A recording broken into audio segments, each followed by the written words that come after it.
57,000 కోట్ల ప్రాపర్టీని 7 కోట్లకు అమ్ముతారు. 7 కోట్లకు మెయిన్ రోడ్ నుంచి సెకండ్ బిట్ 57,000 ప్రాపర్టీని 7 కోట్లకు అమ్ముతారు. అంటే 20,000 రూపాయలు గజం ఉన్న ప్రాపర్టీని 10,000 రూపాయలు అమ్ముతారు. అంటే SRO కన్నా తక్కువ రేట్ల, కనీసం SRO రేట్ అని అమ్మాలా, అది కూడా కాక తక్కువ రేట్లో అమ్ముతున్నాడు.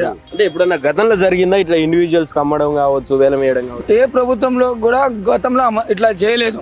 ఒకవేళ చేసిన కేసీఆర్ గారు కూడా అమ్మిరని చెప్పినప్పుడు కేసీఆర్ గారు అమ్మితే ప్రాపర్టీలు ఎన్నో సంపాదించి పెట్టిండు.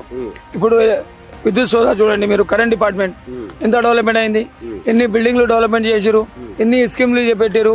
షాదీ ముబారక్, కళ్యాణ లక్ష్మి, కేసీఆర్ కిట్ అని, మన మహిళలకు పెన్షన్లు, వీడో పెన్షన్లు, ముసలిలకు 4,000 పెన్షన్లు, హ్యాండిక్యాప్ పెన్షన్లు, ఎన్నో విధాలుగా ఒక ప్రాపర్టీ పోయిందంటే దాని బదులు ఏదో ఒకటి చేసిరు కేసీఆర్ గారు. కానీ ఈ ప్రభుత్వం వాళ్ళ అన్న తమ్ముళ్ళు వాళ్ళ జేబులు నింపుకొనికే, వాళ్ళ బృందం జేబులు నింపుకొనికే తప్పితే ప్రజల కోసం అయితే ఎలాంటి పని చేయట్లేదు రేవంత్ రెడ్డి గారు. ఇదన్నీ వేస్ట్ మాటలు.